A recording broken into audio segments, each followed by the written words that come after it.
दहशत भरी रात आने वाली है और ये किसके लिए होने वाली है, किस कदर होने वाली है, ये तो वही बता सकता है। पर इन दहशत भरी रातों में एक खूबसूरत सुबह भी होगी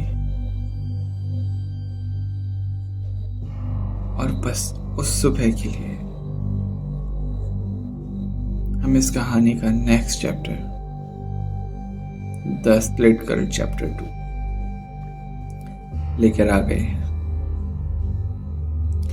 पिछली वीडियो थोड़ी सी ज़्यादा लंबी हो गई थी, एज वेल एज कुछ लोगों ने कमेंट्स किए थे, पर्सनल कमेंट्स भी आए थे कि नेक्स्ट वीडियो थोड़ी सी छोटी रखना जिससे कि आसानी हो देखने में और चीज़ों को याद रखने में। तो ये वीडियो छोटी रहेगी, नेक्स्ट वीडियोस में हम मतलब इस स्टोरी को कंप्लीट करेंगे। लास्ट वीडियो मैंने प्रॉमिस किया था कि इस वीडियो में ख़त्म करेंगे, बट नहीं, इसके आगे वाली वीडियोस में हम इस स्टोरी को ख़त्म करेंगे। सो हेलो जी, नमस्कार, मैं ऋतुराज श्रीवास्तव। कंटिन्यू करेंगे स्प्लिट गर्ल का चैप्टर 2। Let's start.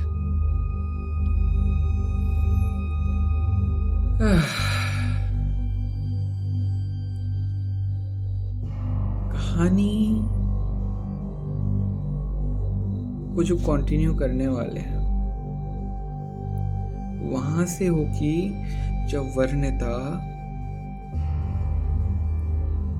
जिनके लिए एक बलि तैयार करेगी।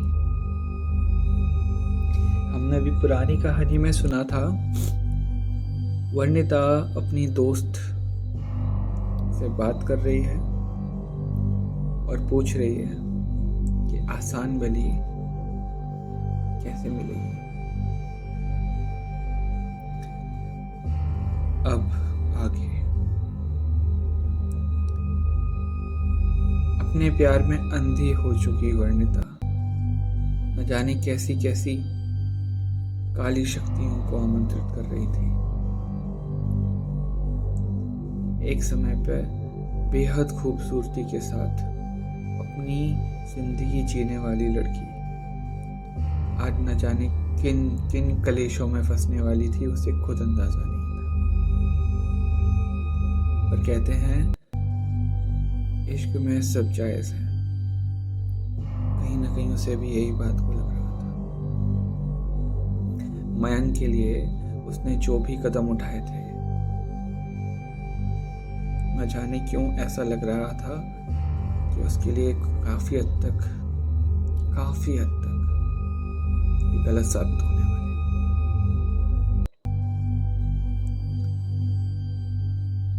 अब वर्णिता अपने दोस्त के घर से अपने घर की तरफ चल देती है। दिमाग में अभी भी वही सब चल रहा है कि पहली बलि आखिर किसकी होगी। ये सोचते सोचते वो अपने घर के पास आ जाती है। घर के पास बैठे हुए बाहर चबूतरे पे एक अंकल जो उसे बचपन से जानते थे, एज वेल एज उसको कहते हैं, अरे बिटिया वर्णिता, तुम्हारे माथे पे सिंदूर क्या कर रहा है? तुम तो शादी में गई थी ना उसकी, ऐसे कपड़ों में। वर्णिता कुछ भी नहीं कहती और जल्दी से तेज कदमों के साथ घर में चली आती है। घर में माता पिता का अलग ही टेंशन चल रहा था। वर्णिता 2 दिनों से गायब थी। वर्णिता अपनी सफाई देती उससे पहले उसकी माँ उससे पूछती है कि ये बिखरे हुए बाल, माथे पर सिंदूर, हाथ में कट लगा हुआ है, आखिर तुम थी कहाँ पर? अरे क्या हाल बना रखा है तुमने अपना? वर्णिता कुछ भी नहीं बोलती है और चक्की सी सीधा अपने कमरे में घुस जाती है। न जाने क्यों वर्णिता को बहुत तेज भूख लग रही थी। हाँ, हो भी ऐसा सकता है क्योंकि वर्णिता ने पिछले 2 दिनों से कुछ भी नहीं खाया था, तो ऑब्वियसली बात है भूख लगेगी। पर उस कदर की भूख। फर्स्ट ऑफ ऑल बता देना चाहता हूँ, वर्णिता और वर्णिता की फैमिली प्योर वेजिटेरियन है। ये लोग मांस मच्छी कुछ नहीं खाते हैं, ठीक है। बट येट वर्णिता को बहुत तेज क्रेविंग हो रही थी कि उसको चिकन या मीट मिल जाए। मुझे पानी आ रहा था उसके बारे में सोचते हुए। अचानक से माता जी कमरे का गेट खोलती हैं और जोर से अंदर आ जाती हैं। गुस्से में पूछती हैं कि पिछले तुम 2 दिन से थी कहाँ पे, तुम क्या कर रही थी, कहाँ पे थी, मुझे सब बताओ। तुम शादी में भी नहीं थी, हम लोग शादी में गए थे, तुम शादी में भी नहीं थी। हमने देवांशी से पूछा कि वर्णिता आई है कि नहीं आई है। देवांशी ने भी मना कर दिया कि वर्णिता तो नहीं आई है। थी कहाँ तुम? अरे क्या हाल बना के रखा है, पहले तो तुम नहाने जाओ। वर्णिता को कुछ समझ में नहीं आ रहा था, कुछ भी समझ में नहीं आ रहा था, सब सर के ऊपर से जा रहा था। वर्णिता सर पकड़े बैठी हुई थी।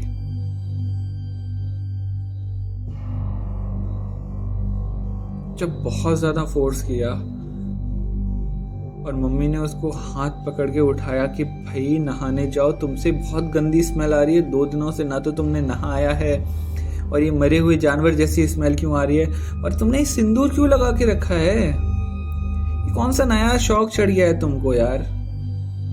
और ये कट, तुम डिटॉल लगाओ कट पे तो पहले। कितना तेज कट लगा हुआ है, कितना ब्लड बने, खून। 1 मिनट, कब लगा है कट तुम्हें? तुम थी, वो सब छोड़ो, तुम ऐसा करो तो रुको मुझे कॉटन लाने दो। मम्मी की इतनी सारी बातों को वर्णिता बिल्कुल बुरी तरीके से नजरअंदाज कर रही थी। हाथ छुड़ा लेती और बाथरूम की तरफ चल देती। वर्णिता का ऐसा स्वभाव माता जी के लिए थोड़ा सा नया था, बेरुखा स्वभाव।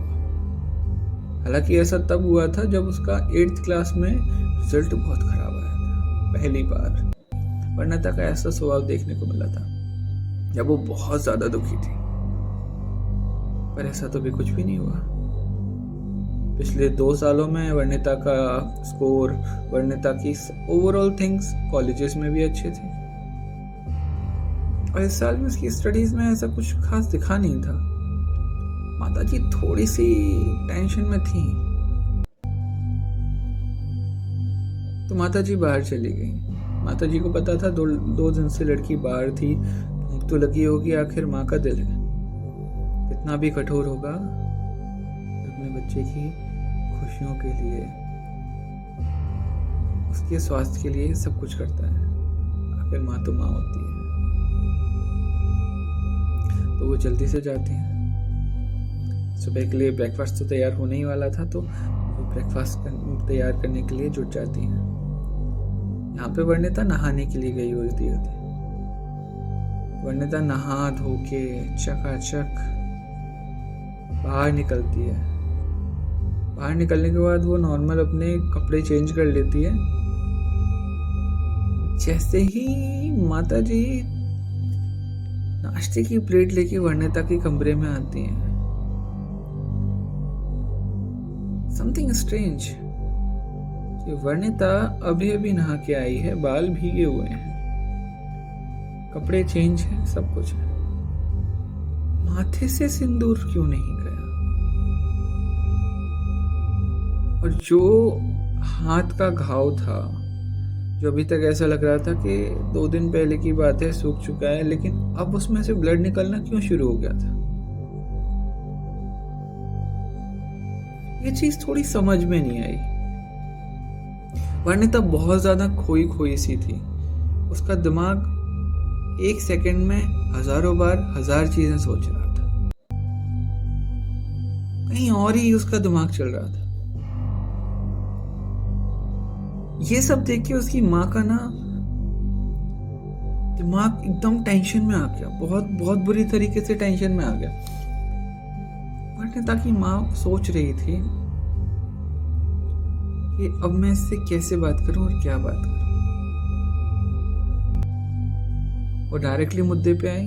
उन्होंने प्लेट साइड में रखी नाश्ते की और डायरेक्टली मुद्दे पे आई कि तुम थे कहाँ 2 दिनों से, और अभी तुमने ये सिंदूर क्यों नहीं पहुंचा? क्या तुमने भाग के शादी कर ली? ऑब्वियस सी बात है, पेरेंट्स के दिमाग में सबसे पहले वही चीज आएगी। सिंदूर उतार नहीं रहे हो तुम, कट लगाया हुआ है, बाल भी अस्त व्यस्त हैं। तो वर्णिता कुछ बोलती, उससे पहले ऐसा लगा कि वर्णिता का किसी ने मुंह पकड़ लिया जोर से ऐसे।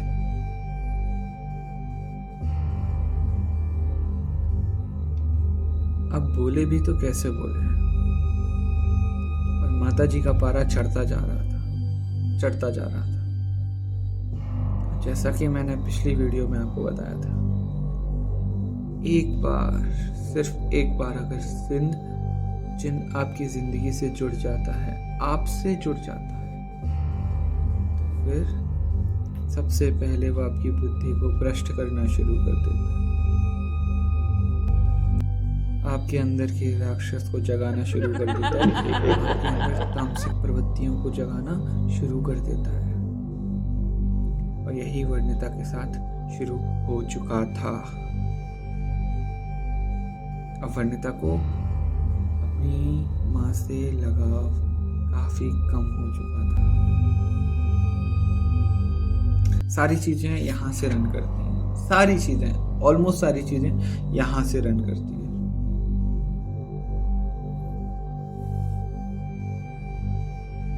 वर्णिता को अपनी माँ पे इतना गुस्सा आ रहा था एट दैट टाइम, इतना गुस्सा आ रहा था कि माँ की हर सवाल के जवाब को उसने एक बहुत ही बेरुखे धक्के से आंसर किया, क्योंकि बोल तो पा नहीं रही थी। सुकोल चिनी ने उसका मुंह बंद करके रखा था, पर हाथ नहीं पकड़े थे। हाथों से उसने अपनी माँ को धक्का दिया और दूर कर दिया। अपनी औलाद से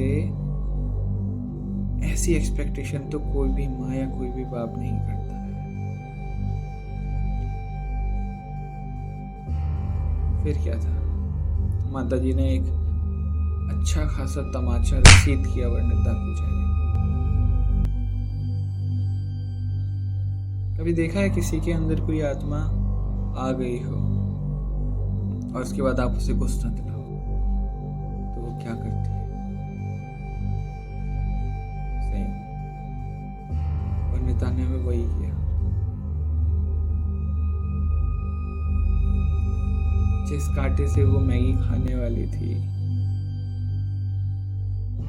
जब उसने वो कांटा उठाकर अपनी माँ की आंख में घुसेड़ा, फिर निकाल के ये वाली आंख में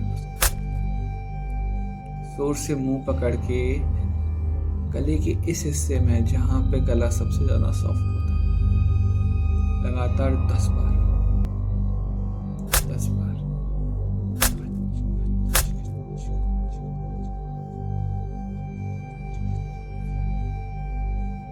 लगातार 10 बार, जब तक मौत की संतुष्टि ना हो गई तब तक लगातार बार बार वर्णिता चाकू फोक मारती गई।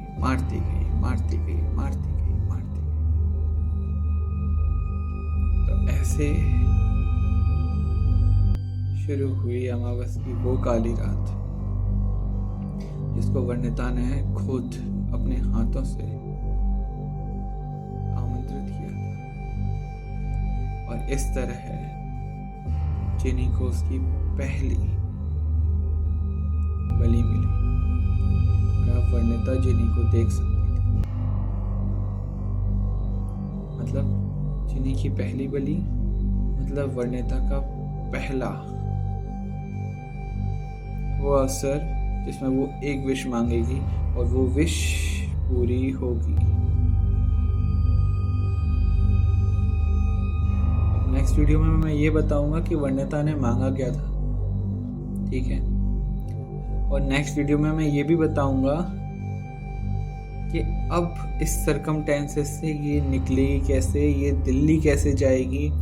मयंक वगैरह वापस आ चुके हैं, उनके कॉल भी आ रहे थे पर उसने इग्नोर किया कि भाई अब कॉलेज कब से अटेंड करने वाली है।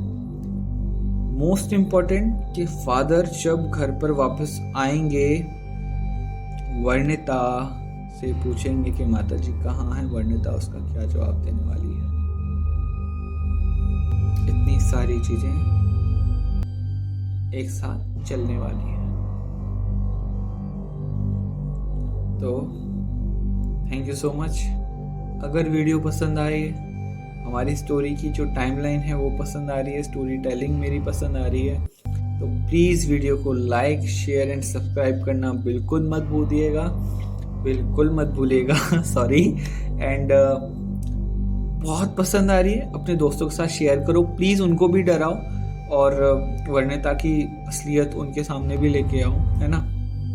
जो भी मेरी स्टोरी टेलिंग में या फिर स्टोरी से रिलेटेड या फिर किसी भी चीज़ से रिलेटेड आपको कोई भी क्वेरी हो या फिर कोई भी शिकायत हो मुझ जैसे गरीब से, तो प्लीज़ कमेंट सेक्शन में भर दीजिए, जिससे कि मैं उनको पढ़ के और अपनी चीज़ों में इम्प्रूवमेंट ला सकूं।